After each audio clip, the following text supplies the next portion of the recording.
All right, here we are in the Artist Lounge with Wyatt Company from Texas. Guys, how you doing? Welcome. Good, well, thank you.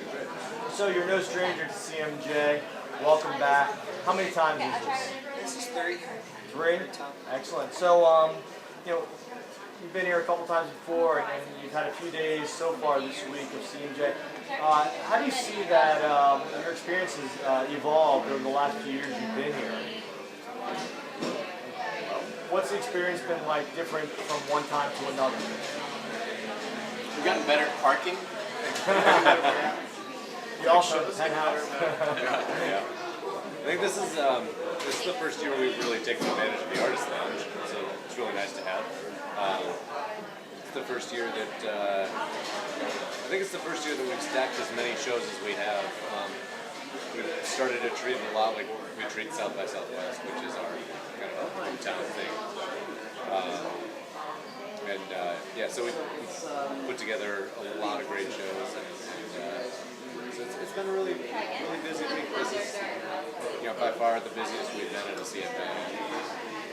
So for our viewers who may not know who you are, can you describe your music to those watching? Go. Well, it's rock music. We always feel like the most important thing is melody. We spend a lot of other time on all the other stuff, and we always kind of feel like melody is king. We're really influenced by a lot of different stuff. Early Weezer, Beatles, Elliott Smith,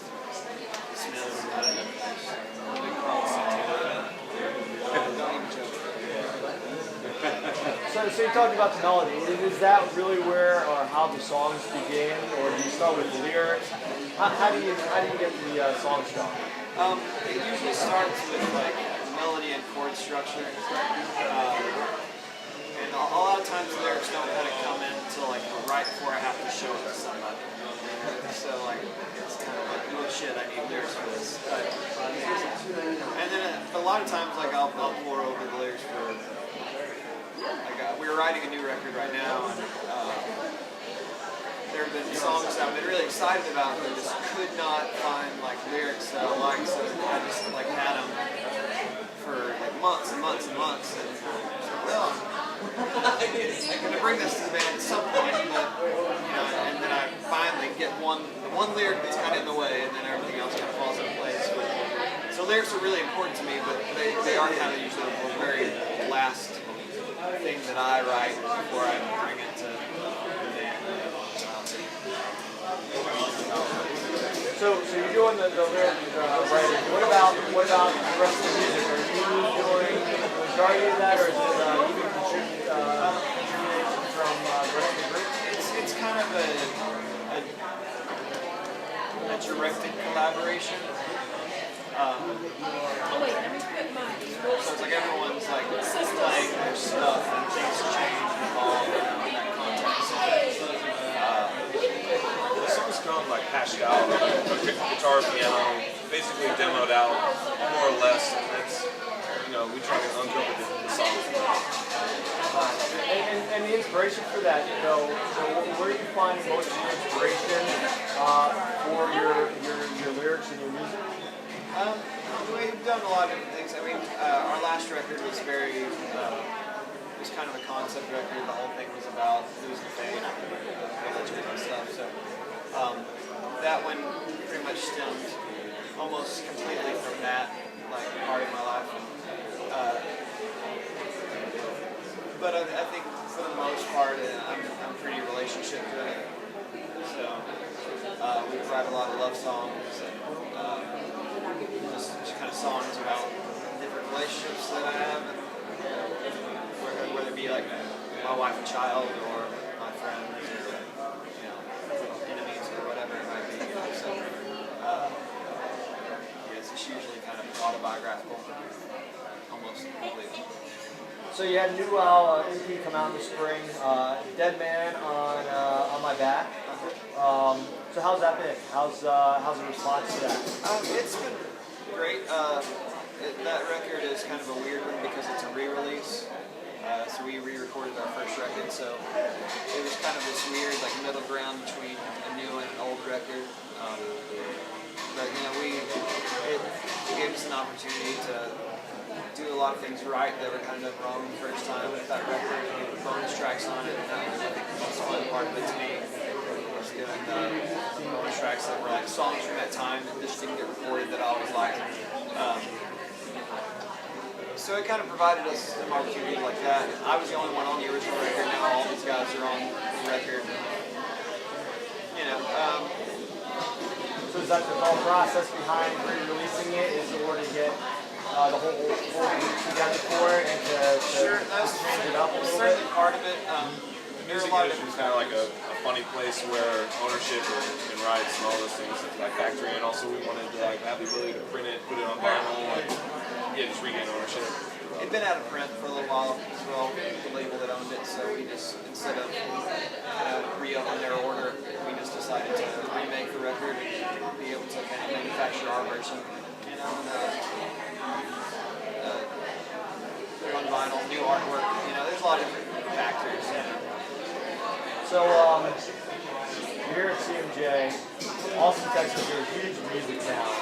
You know, so being here in New York versus Austin, what's the vibe like? You know, what's the differences between a New York music scene and an Austin music scene? I don't know, because I don't feel like we really get, just the time that we're here, I feel like it's kind of a weird time to feel like you get any kind of grasp on what the New York scene is really like. It's a festival. In the same way that I don't feel like if you're just in town for South by, you get a real clear picture of what a normal week in the Austin music scene is like, because it's so intensified. And plus, it's every band there is not just an Austin band. Everyone's from everywhere. So I don't really know that we've met that many bands from New York since we've been here. I feel like every other band I meet from Nashville. New York though is like the town's got more inertia. I don't know. It's kind of like it's gonna do what it's gonna do. Austin's it's almost a million people, like, but it's also has a feeling much more of like a small town, almost more like a community, I think. We know one band from New York, Black Taxi, and they're great. So that's kind of our one window into the New York So that part of the scene. scene is good. So that part of the scene's great. So you get a lot of accomplishments in your bio here. Austin loves you. You've at the Austin Music Awards, taken home what? 10. About a dozen, yeah, 10 different awards. What's the feeling like? How is that? That was great. That was a great night. I mean, all those awards were stacked in my garage tonight. You know, it was nice to have. Jumping isn't a gold chain. There's that. And there were some that I was really felt validated by, you know, like best songwriter, best album, best, you know, that stuff. But then there were some that I was just like, well, one or two, like best vocals. I'm like, I know I don't deserve that shit. I can think of a handful of singers in town just off the top of my head that can sing circles around me and everyone else I know. So, but it is, for all intents and purposes, a popularity contest. We had a great year, and it was certainly nice to, you know, be validated in that way. You know, people want to tell you that they think what you're doing is worthwhile. Did you ever think when you were just starting out in music that you would be at the level you're at today and you know, receiving, you know, these awards and all this great attention? I don't know what I thought. It's been a long time now. I mean, I don't think I ever thought about that kind of thing. I just wanted to make records. Just even if it was just to listen to them myself, I just, you know, just wanted to make records. So everything else that revolves around that whole culture of rock and roll, and I mean, I like to play shows, but I mean, so that's all secondary to me. You know, if I could just sit around making records all day, and that's all I had to do, that's what I would do. And all this other stuff is icing, or you know, the opposite of icing. You know? Like, we're gonna come up with like Yeah, it's either something. or rancid icing. It's a really cool thing that I get to do because we made a record.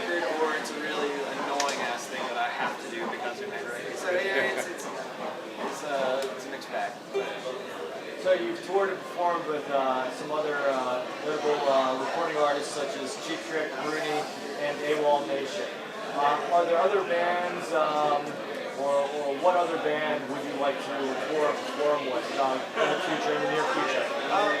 You know, we're swinging for the fences here. You know, I mean, obviously, like Arcade Fire or McCartney, those would be great tours.